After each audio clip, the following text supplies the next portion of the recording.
This video released by the army, as Sandeep points out, timed to multiple provocations and the escalating tensions with Pakistan. But I also want to highlight one point that you mentioned, Sandeep, which was a big takeaway really from the briefing that happened an hour ago, which is that Pakistan seems to also be forward deploying its soldiers. You know, yesterday I remember we had a conversation about this, that we're currently in a scale where we're just about at limited battle, not really there, with the developments that have happened. And if Pakistan indeed is forward deploying its troops, does that mean that's then a direct escalation?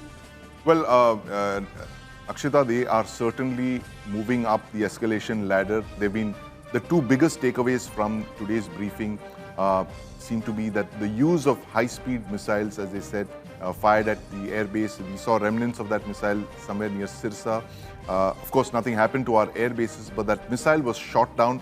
That's unprecedented. That's number one. Number two is the military mobilization that they mentioned, where the Pakistan military seems to be moving towards the international border, mobilizing in a way that suggests hostile intent. And this is something that the spokespersons called out, the hostile actions on the part of the Pakistan military. Two very big takeaways here. But this essentially shows that the Pakistan military is trying to move up that escalation ladder. They're going beyond just the stage of military readiness, border skirmishes and air battles. They're moving up one level up the escalation ladder by ordering their troops to the border and by firing high-speed missiles, ballistic missiles that could be, construed as a very, very grave provocation coming from a nuclear-armed country. Because as I was telling Pooja, Akshita, the fact is that no nuclear-armed country in the world has shot a ballistic missile at another nuclear-armed country. This is a very, very grave provocation, and this is Pakistan not only signaling the fact that its military is very unpredictable, but they're also, it's like a flare pistol. They're signaling to the rest of the world that if they don't come to Pakistan's assistance and try and, calm matters down, they could go up the escalation ladder towards the nuclear exchange as well. That's what the Pakistan military seems to be signaling here. That's the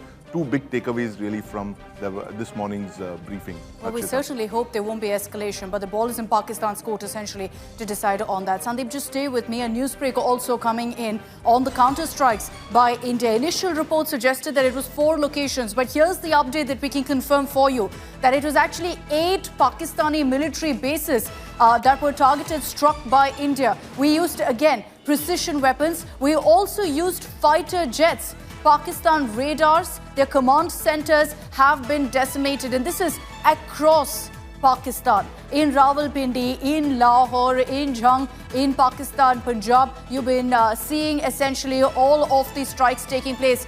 A couple of places that I list out for you. You have the Rafiqul Murid, Chaklala, Rahimyar Khan, Sukur, Chunia, Parsur, Sialkot, all of these bases of Pakistan being targeted. I'd like to reiterate here that all of these are military bases, because as much as Pakistan has been targeting our civilians, we draw the line. India has principles, and so we've very clearly not targeted any civilian establishments, but Pak air defense weapon depots have been blown up. And what this establishes again, Sandeep, is that our forces have very strategically targeted locations to ensure we cripple Pakistan militarily. So this seems almost like it's a joint op with our intel agencies, who've been very actively perhaps feeding our forces details of exactly where it will hurt Pakistan the most.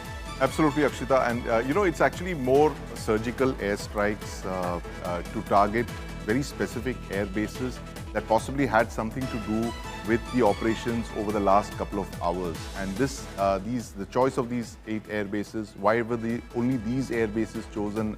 Why were only these 8 air bases chosen? Why were the rest left out?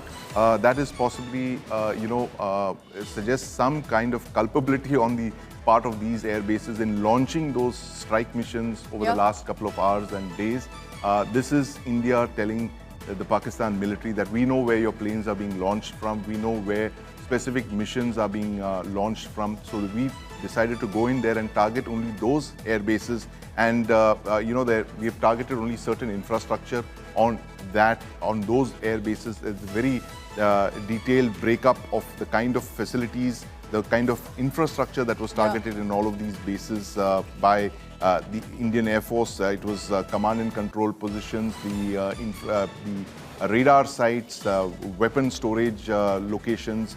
All of these were targeted in all of these air bases, these 8 air bases, which had something to do with the events over the last few days, Akshita. The fact is that they had something to do directly against the operations launched against Indian civilians and Indian military installations. Akshita. This is exactly what we discussed yesterday as well, Sandeep. And I remember asking you and Gaurav, how do you really ensure that Pakistan stops these kind of attempted drone strikes all through the night? Because we've seen it 2 nights in a row. And I remember both of you telling me, strike at the source. That's really the answer. And so it looks like that's exactly what our forces have done to deter any attempt to go ahead and target us one more night. We'll see what Pakistan does. They've been resorting to a lot of warmongering amid what's been happening right now. But the message here is very, very clear that after Pakistan fired the missile is when we hit back. Pakistan fired this missile at about 1 a.m. targeting strategic locations. And that's why we hit back. And so now you're seeing essentially a huge counter to Pakistan's repeated attacks.